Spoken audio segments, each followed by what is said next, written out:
नमस्कार दोस्तों, जय माँ दुर्गा, जय माता रानी। नवरात्रि के किसी भी दिन इस पौधे को जड़ सहित उखाड़ करके ले आना और लगा देना अपने घर पर तुरंत ही जीवन के हर कष्टों से मिल जाएगी। आपको मुक्ति माता दुर्गा जी के आशीर्वाद से न केवल आपके जीवन में होगी धन की वर्षा, बल्कि आपकी हर मनोकामना होगी पूरी खुशियों से भर जाएगा। आपका घर दोस्तों, आपकी जानकारी के लिए बता दें, 9 अप्रैल 2024 दिन मंगलवार को चैत्र नवरात्रि का पावन पर्व शुरू होने जा रहा है। इसका जो समापन होगा वो 17 अप्रैल दिन रविवार को होगा। इस बार चैत्र नवरात्रि पूरे 9 के 9 दिन की होगी, ना एक भी दिन कम, ना एक भी दिन ज्यादा। दोस्तों, नवरात्र के प्रत्येक दिन को चैतन्य अवस्था कहा जाता है। नवरात्रि के पूरे समय को जागृत अवस्था माना जाता है। शास्त्रों में वर्णित है कि नवरात्रि के 9 के 9 दिन माता दुर्गा जी अपनी दिव्य शक्तियों के साथ चैतन्य अवस्था में होती हैं। नवरात्रि में माता दुर्गा जी स्वर्ग से धरती पर वास करने आती हैं, क्योंकि माता दुर्गा जी धरती पर वास करने आती हैं। इसी के कारण जितने भी जीव जंतु होते हैं, पेड़ पौधे होते हैं, वह जागृत अवस्था में होते हैं। जितनी भी जड़ी बूटियां होती हैं, पेड़ पौधे होते हैं, उनका जो प्रभाव होता है वो पहले के मुकाबले नवरात्रि में कई गुना तेज हो जाता है। नवरात्रि के दौरान शास्त्रों के अनुसार कुछ ऐसे पेड़ पौधे होते हैं जिनमें जो सकारात्मक ऊर्जा का प्रवाहन होता है वह बहुत तेज हो जाता है, क्योंकि इन पौधों में माता दुर्गा जी की असीम कृपा का वास होता है। इन पौधों में माता दुर्गा जी की दिव्य शक्तियों का वास होता है। और अगर आप इन पौधों में से एक भी पौधा सही मुहूर्त पर विधि विधान से जड़ सहित उखाड़ करके लाते हैं और अपने घर के सही दिशा में स्थापित कर देते हैं, जैसा तंत्र शास्त्र में लिखा हुआ है, तो मान के चलिए साक्षात आपको माता दुर्गा जी का वो आशीर्वाद और वो वरदान मिलेगा, जिसके बाद आपके परिवार की हर परेशानी, हर कष्ट, हर दुख हमेशा के लिए खत्म हो जाएगा। आपके घर पर सकारात्मक ऊर्जा का वास हो जाएगा, जिससे आपके घर की उन्नति होगी, आपके घर की बरकत होगी, आपके घर पर धन आने के रास्ते खुल जाएंगे। और माता दुर्गा जी के आशीर्वाद से आपके घर के प्रत्येक सदस्य अपने जीवन में बहुत ही सफलता देखेंगे, बहुत ही आगे जाएंगे और बहुत ही कामयाब होंगे। देखिए दोस्तों, हमारे हिंदू धर्म में पेड़ पौधे की हमेशा से पूजा होती आई है। हमारे हिंदू धर्म में पेड़ पौधे को हमेशा पूजनीय माना गया है। हमारे हिंदू धर्म की जितनी भी माएँ बहनें होती हैं वो वट सावित्री की पूजा भी करती हैं, वट सावित्री का व्रत भी रखती हैं। पीपल का पेड़ हो गया, बरगद का पेड़ हो गया, और कई ऐसे पेड़ हैं जिनकी पूजा हमारे हिंदू धर्म में प्राचीन काल के समय से चली हुई आ रही है। आखिर हमारे हिंदू धर्म में पेड़ पौधे की पूजा की क्यों जाती है, तो आपकी जानकारी के लिए बता दें, शास्त्रों में वर्णित है कि पेड़ पौधों में देवी देवताओं का वास होता है। उदाहरण के तौर पर जो तुलसी का पौधा होता है वो माता लक्ष्मी जी का स्वरूप माना जाता है। भगवान श्री कृष्ण जी ने भगवत गीता में खुद कहा है कि वृक्षों में मैं पीपल का वृक्ष हूं। इसी प्रकार से जो बेल वृक्ष होता है उसमें भगवान भोलेनाथ और माता पार्वती जी का वास होता है। और दोस्तों, ऐसे कई वृक्ष हैं जिनमें कई देवी देवताओं का वास होता है। कई ऐसे पौधे हैं जिनमें कई देवी देवताओं की दिव्य शक्तियों का वास होता है। इसीलिए नवरात्रि के दौरान जो पेड़ पौधे होते हैं वह चैतन्य अवस्था में होते हैं, क्योंकि कई ऐसे पौधे हैं जिनमें माता रानी जी की दिव्य शक्तियों का वास होता है। और अगर इन पौधों को आप नवरात्रि के दौरान अपने घर पर ले आते हैं तो मान के चलिए माता रानी जी की कृपा न केवल आप पर बल्कि आपके पूरे परिवार पर बन जाती है, जिससे आप लोगों के जीवन में एक चमत्कारी और सकारात्मक बदलाव आ सकता है। देखिए दोस्तों, नवरात्रि के दौरान माता रानी जी के लिए लोग 9 के 9 दिन का व्रत रखते हैं। माता रानी जी के लिए चौकी लगाते हैं, कलश की स्थापना करते हैं। लेकिन किसी कारणवश आप नवरात्रि के 9 के 9 दिन का व्रत नहीं रख सकते हैं, कलश स्थापना नहीं कर सकते हैं, चौकी नहीं लगा सकते हैं, लेकिन आप माता रानी जी की सबसे प्रिय पौधों में से एक भी पौधा लाते हैं और अपने घर पर स्थापित कर देते हैं, जिसके बारे में तंत्र शास्त्र में लिखा हुआ है और जिसके बारे में हम आपको इस वीडियो में बताने जा रहे हैं। तो मान के चलिए माता रानी की वो कृपा और वो वरदान आपके पूरे परिवार को मिलेगा, जिसके बाद आपके पूरे परिवार के हर प्रकार की परेशानियों से हर किसी को मुक्ति मिल जाएगी और आपके घर की बरकत होगी, आपके घर की उन्नति होगी। दोस्तों, अगर आपके जीवन में धन आना बंद हो गया है, आप अपने जीवन में बहुत परेशान हैं, आपके घर में रोज लड़ाई झगड़ा ग्रह क्लेश होता है, आप बहुत बीमार पड़े रहते हैं, तो सिर्फ आप चैत्र नवरात्रि जो इस बार 9 अप्रैल 2024 से शुरू होने जा रही है और जिसका समापन 17 अप्रैल 2024 को होगा। इन 9 दिनों के अंतराल में उन पौधों में से एक भी पौधा जड़ सहित उखाड़ कर लाएंगे जिसके बारे में तंत्र शस्त्र में लिखा हुआ है, और अपने घर पर स्थापित कर दीजिएगा। सिर्फ इतना ही करने भर से आप खुद देखेंगे, न केवल आपके बल्कि आपके पूरे परिवार के जीवन में एक चमत्कारी और सकारात्मक बदलाव आएगा, और माता रानी जी के आशीर्वाद से आप अपने जीवन में बहुत ही उन्नति करेंगे, बहुत ही आगे जाएंगे। इसीलिए इस वीडियो को लास्ट तक, अंत तक बिना भगाए देखिएगा। और अगर आप चाहते हैं कि माता दुर्गा जी का आशीर्वाद सदैव आप पर और आपके परिवार पर बना रहे, माता दुर्गा जी के आशीर्वाद से आप अपने जीवन में बहुत ही उन्नति करें, बहुत ही आगे जाएं, तो दोस्तों पूरी सच्ची श्रद्धा और पूरे विश्वास के साथ इस वीडियो को लाइक कर दीजिए और कमेंट बॉक्स में जाकर के तुरंत लिख दीजिए जय माता दी, जय माता दुर्गा जी की। और एक काम कीजिएगा, कमेंट बॉक्स में अपनी राशि भी डाल दीजिएगा। आपकी राशि के अनुसार कोई भी ऐसा उपाय होगा जो नवरात्रि के दौरान करके आप लाभ पा सकते हैं, वो आके हम आपके कमेंट के रिप्लाई में बता देंगे। लेकिन आपसे निवेदन था, वीडियो लाइक करना मत भूलिए। तो सबसे पहला पौधा जो है वो है गुड़हल का पौधा।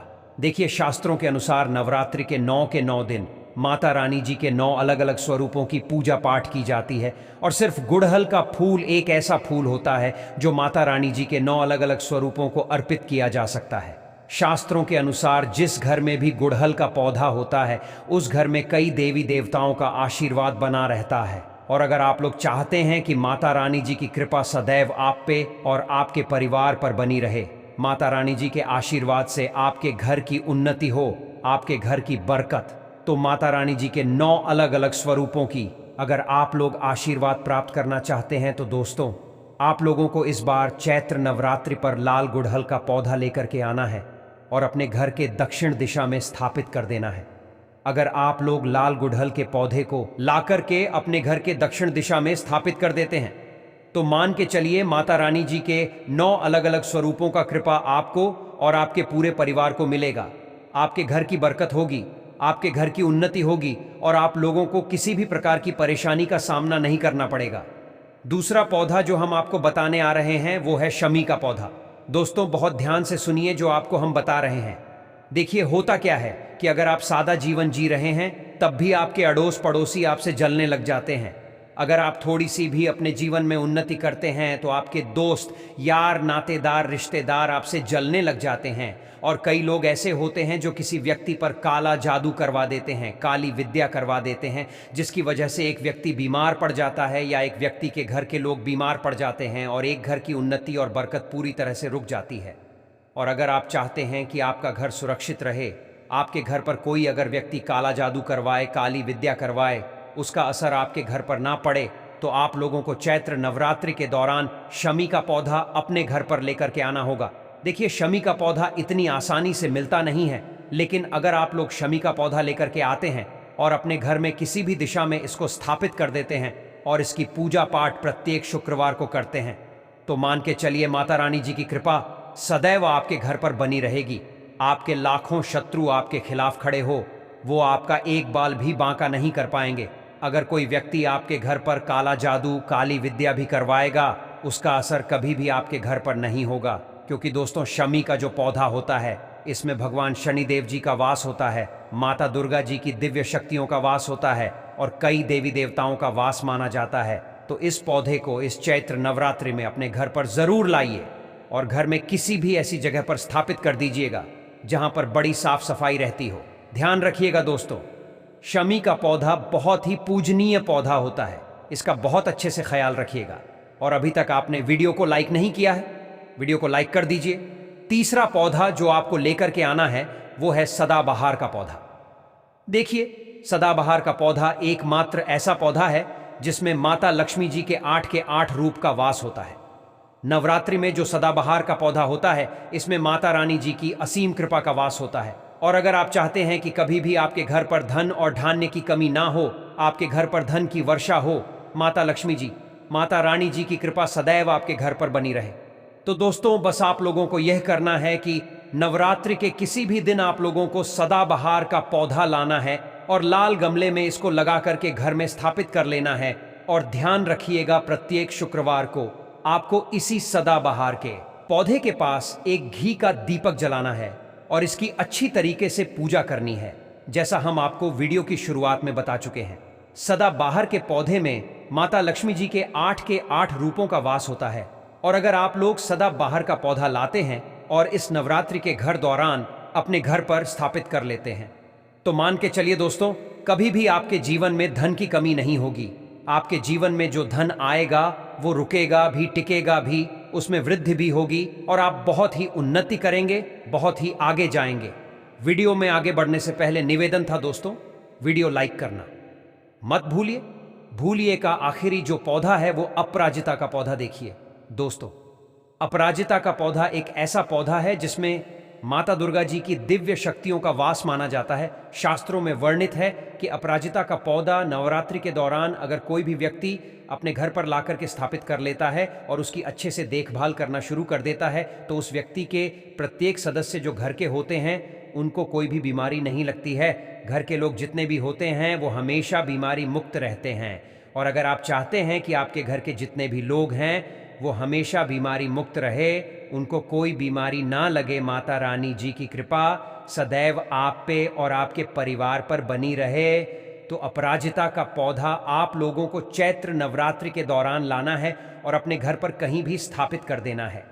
नवरात्रि में हमें ऐसे क्या क्या काम करने चाहिए जिससे माँ हम पर प्रसन्न हो जाए और हम पर कृपा करके हमें मनचाहा फल प्रदान करे, जो हम करते ही हैं। पर क्या हम यह जानते हैं कि हमारी किन गलतियों से माँ नाराज हो सकती है और हमें उनके क्रोध का सामना करना पड़ सकता है? तो आज के हमारे इस वीडियो में हम बड़े ही सटीक, आसान और सरल शब्दों में आपको बताने जा रहे हैं कि नवरात्र में वह क्या काम है जो हमें बिल्कुल भी नहीं करने चाहिए। तो दोस्तों, इस वीडियो को अंत तक ज़रूर देखें और देखिए कि अनजाने में पहले कभी आपसे यह गलतियां तो नहीं हो रही थी और कहीं इन्हीं गलतियों की वजह से आप माँ की कृपा से वंचित हो रहे थे और सारे जतन करके भी माँ आप पर खुश नहीं हो रही थी। तो चलिए जल्दी से शुरू करते हैं आज का हमारा यह वीडियो, ताकि आप भी इन गलतियों को करने से बचे और माँ की कृपा के पात्र बने। लेकिन दोस्तों, उससे पहले हे माँ दुर्गा, हम आपसे हाथ जोड़कर प्रार्थना करते हैं कि हे माँ दुर्गा, आपके इस वीडियो को जो भी लाइक एंड चैनल को सब्सक्राइब करे और कमेंट बॉक्स में 5 बार जय मां दुर्गा लिखे, उसके जीवन में कभी दुख दर्द मत आने देना। दोस्तों, सबसे पहली और महत्वपूर्ण बात तो यह है कि मां आपको व्रत या पूजा पाठ करने पर मजबूर नहीं करती, परंतु यदि आप कर ही रहे हो तो अपनी संपूर्ण श्रद्धा, भक्ति और विश्वास से करें। मां की आराधना करते समय मन में किसी भी प्रकार की शंका या दुर्भावना बिल्कुल भी ना करें, क्योंकि जिस मन में शंका या दुर्भावना होती है वह मन शांत नहीं हो सकता और अशांत मन से पूजा पाठ करने में कोई भी तुक नहीं है। मन में मां के प्रति हमेशा सम्मान की भावना रखें। दूसरी बात, नवरात्रि में किसी भी प्रकार के अपशब्दों का प्रयोग अथवा गाली गलौज, झूठ, चुगली, बुराई इत्यादि बुरी बातों को मुंह से निकालने से बचना चाहिए, क्योंकि जिस मुख से हम माता का पवित्र नाम स्मरण, मंत्र जाप और आरती इत्यादि करते हैं, उस मुख से निकलने वाले शब्द भी पवित्र होने चाहिए। तीसरी बात, नवरात्रि में हर तरह के मांस और तामसी आहार तथा शराब और तंबाकू आदि का सेवन कतई नहीं करना चाहिए, क्योंकि इससे मनुष्य का अपने मन और मस्तिष्क पर नियंत्रण नहीं होता है। तामसी आहार शरीर में उष्णता का निर्माण करता है, जिसका प्रभाव सीधा हमारे हृदय पर पड़ता है, और शराब, तंबाकू इत्यादि के क्या दुष्प्रभाव हमारे शरीर पर होते हैं, इनसे हम भली भांति परिचित हैं। इसलिए जहां तक संभव हो सात्विक भोजन का ही सेवन करें, खासकर खट्टी चीजें खाने से परहेज करें। चौथी बात, किसी भी जरूरतमंद को और कन्या को अपने घर से खाली हाथ ना जाने दें। किसी की मदद करने से माँ यूं ही बहुत प्रसन्न होती हैं और जरूरतमंद की मदद करने पर तो माँ की कृपा आप पर अवश्य ही होगी, और कन्या तो माँ का ही रूप होती है। इन दिनों में माँ कन्या के रूप में विचरण करती है। अतः यदि कोई कन्या हमारे घर से खाली हाथ चली गई तो समझो माँ को ही हमने खाली हाथ भेज दिया।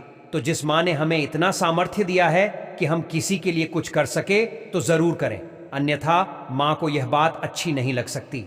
पांचवी बात, इन दिनों में बाल ना कटवाए, दाढ़ी ना बनाएं और नाखून नहीं काटे। क्योंकि बाल और नाखून को बढ़ने में हमारे शरीर की ऊर्जा का प्रयोग होता है और इस समय उपवास आदि करने वाले लोगों को शक्ति की बहुत आवश्यकता होती है। छठी बात, चमड़े की वस्तुओं जैसे बेल्ट, पर्स इत्यादि के उपयोग से बचे, क्योंकि इसे पशुओं को मारकर बनाया जाता है जो मां को कभी भी अच्छा नहीं लगेगा। सातवीं बात, कलश या अखंड दीपक को यदि घर में रखा है तो उसे छोड़कर घर को बंद करके जाना नहीं चाहिए।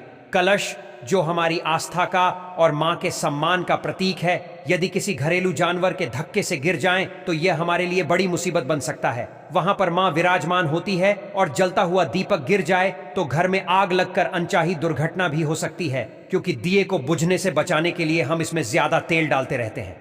आठवीं बात, माता का नाम स्मरण, पाठ, मंत्र, जाप आदि पूरी श्रद्धा, भक्ति और नियम के साथ करें और आवश्यक ना हो तो बीच में ना उठे और ना ही किसी से बात करें, इससे आपका ध्यान भटकेगा। नौवीं बात, दिन में ना सोएं, क्योंकि श्री विष्णु पुराण के अनुसार नवरात्रि के समय दिन में सोना वर्जित है। इसके पीछे की रोचक कथा हम किसी और वीडियो में सुनेंगे। 10वीं बात, मासिक धर्म के समय मंदिर इत्यादि में जाने से बचे, चूंकि कई और भी बातें हैं जो नवरात्रि के समय ध्यान में रखनी चाहिए, परंतु यदि उपरोक्त सभी बात का भी ध्यान रखा जाए तो मां हम पर अवश्य ही प्रसन्न होंगी। नवरात्रि के दौरान घर की स्वच्छता का विशेष ध्यान रखें। घर के मुख्य दरवाजे पर गंदगी बिल्कुल ना होने दें। पूजा से पहले हर रोज रोली से स्वास्तिक बनाएं। रोली से स्वास्तिक बनाने पर शुक्र और सूर्य ग्रह जीवन में सकारात्मकता लाते हैं। आपके घर माता रानी की धातु की मूर्ति है तो रोजाना उन्हें स्नान कराकर स्वच्छ वस्त्र पहनाए। तस्वीर है तो स्वच्छ कपड़े से पहुंचे मंदिर और मंदिर के आसपास साफ सफाई और पवित्रता बनाकर रखें। हिंदू परंपरा के अनुसार नवरात्रि के पहले दिन कलश की स्थापना की जाती है। अगर आपने भी अपने घर में कलश की स्थापना की है तो इस बात का विशेष रूप से ध्यान रखें कि नवरात्रि के दौरान 9 दिनों तक आपके घर में कोई ना कोई व्यक्ति सदा उपस्थित रहे। अपने घर को खाली छोड़कर कहीं भी ना जाएं। घट स्थापना के बाद अगर आप घर को खाली छोड़कर जाते हैं तो जिसे आपको नवरात्रि व्रत और पूजन का पूर्ण फल प्राप्त नहीं होता। नवरात्रि के पहले दिन अखंड ज्योत भी जलाई जाती है। अगर आप अखंड ज्योति जलाने का प्रण ले चुके हैं तो ज्योति 9 दिनों तक जलती रहनी चाहिए। गलती से भी अखंड ज्योति बुझनी नहीं चाहिए। कई बार बाती को ठीक करते समय बाती बुझने की संभावना होती है, इसलिए जब भी आप अखंड ज्योति की बाती सही करने जाएं तो अखंड ज्योति में से ज्योत लेकर आप एक दूसरे दीपक को भी जलाकर पास में रख दें और फिर अखंड ज्योति की बाती सही करें। अगर उस वक्त गलती से आपकी बाती बुझ भी जाती है तो जो आपने दूसरे दीपक में ज्योत जलाकर रखी है उसी ज्योत से आप वापस अखंड ज्योत को जला दें तो इससे बाती बुझने का दोष नहीं लगता। नवरात्रि में व्रत करने वालों को 9 दिनों तक धार्मिक ग्रंथों का अध्ययन जरूर करना चाहिए। इन दिनों दुर्गा सप्तशती या दुर्गा चालीसा का पाठ करें। इससे माता रानी अति शीघ्र ही प्रसन्न हो जाती हैं, क्योंकि माना जाता है कि इन्हीं 9 दिनों में माता रानी धरती पर अपने भक्तों के घर में वास करती है। इसलिए इन 9 दिनों का पूरा लाभ उठाएं और माता रानी की कृपा प्राप्त करने के लिए अधिक से अधिक माता रानी की आराधना करें। इन 9 दिनों में भूलकर भी वाद विवाद, लड़ाई झगड़ा, क्रोध इत्यादि नहीं करना चाहिए। माता रानी को क्रोध बिल्कुल पसंद नहीं है। शास्त्रों में बताया गया है कि जिस घर में क्लेश कलह होता है वहां मां लक्ष्मी कभी नहीं ठहरती। ऐसे घर में गरीबी और दरिद्रता वास करती है। उन्हें मां दुर्गा के रोष का सामना करना पड़ सकता है। हमारी संस्कृति में कन्याओं को मां दुर्गा का स्वरूप माना गया है, इसलिए नवरात्रि में कन्या पूजन का बड़ा ही महत्व माना जाता है। नवरात्रि के व्रत और पूजन कन्या पूजन के बिना अधूरे माने जाते हैं। इसलिए नवरात्रि के दौरान भूलकर भी किसी कन्या या महिला का अपमान ना होने दें। उन्हें दुख ना पहुंचाएं, उनका पूरा सम्मान करें, नहीं तो मां दुर्गा नाराज हो जाती है। माता रानी को प्रसन्न करने के लिए इस बात का भी विशेष ध्यान रखें। देवी भागवत पुराण के अनुसार नवरात्रि के व्रत रखने वाले व्यक्ति अगर हिंसा करते हैं, क्लेश कलह करते हैं तो उन्हें अपने व्रत और पूजन का फल प्राप्त नहीं होता। माता रानी भी नाराज हो जाती है। इसलिए इस बात का विशेष ध्यान रखें। हर क्लेश, कलह, वाद विवाद से बचे। नवरात्रि के दिनों में मानसिक स्थैर्य रखना बहुत आवश्यक होता है। मन में किसी के बारे में बुरे विचार ना आने दें। किसी का बुरा ना सोचे, किसी को दुख दर्द ना पहुंचाएं। नवरात्रि के दिनों में वैश्विक सुखों पर नियंत्रण रखना अति आवश्यक है। इन दिनों में हर एक व्यक्ति को ब्रह्मचर्य का पालन जरूर करना चाहिए। मां की पूजा अर्चना पवित्र मन से करने से ही मां प्रसन्न होती है। इसलिए इन दिनों में शारीरिक संबंध नहीं बनाने चाहिए। नवरात्रि के पावन पर्व में सात्विकता का भी विशेष ध्यान रखना चाहिए। नवरात्रि के व्रत का पूरा लाभ पाने के लिए आपके आहार विहार और विचारों में तामसिक नहीं होनी चाहिए। इन दिनों तामसिक चीज़ों के सेवन से भी बचे। प्याज, लहसुन, मांस, मदिरा इत्यादि का सेवन भूल कर भी ना करें। नवरात्रि का व्रत रखने वालों को व्रत के दौरान अन्न, सरसों के तेल और सादे नमक का सेवन नहीं करना चाहिए। नवरात्रि के 9 दिनों तक पूर्ण रूप से सात्विक आहार लें। फलाहार भी एक ही जगह पर बैठकर ग्रहण करें। नवरात्रि के 9 दिनों में बाल नहीं काटने चाहिए।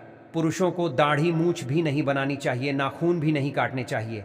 बाल काटना, दाढ़ी मूछ बनाना हमारे शास्त्रों में अशुभ माना गया है। इन दिनों सिर्फ शुभ और मंगलकारी कार्य किए जाते हैं। इसलिए नवरात्रि के दिनों में दाढ़ी बनाने, बाल और नाखून काटने से बचे। विष्णु पुराण के अनुसार नवरात्रि का व्रत रखने वालों को दिन में सोना नहीं चाहिए। तंबाकू और सिगरेट का भी सेवन नहीं करना चाहिए। ऐसी चीज़ों से व्रत खंडित हो जाता है। नवरात्रि में दुर्गा सप्तशती पढ़ते समय ध्यान लगाकर पाठ करना चाहिए। बीच में उठना, बोलना या दूसरे काम में ध्यान देना, यह कार्य नहीं करने चाहिए, नहीं तो उस पठन का फल आपको प्राप्त नहीं होता। तो दोस्तों, इस वीडियो को यहाँ पर समाप्त करते हैं। आप लोगों से निवेदन था, वीडियो लाइक करना मत भूलिएगा।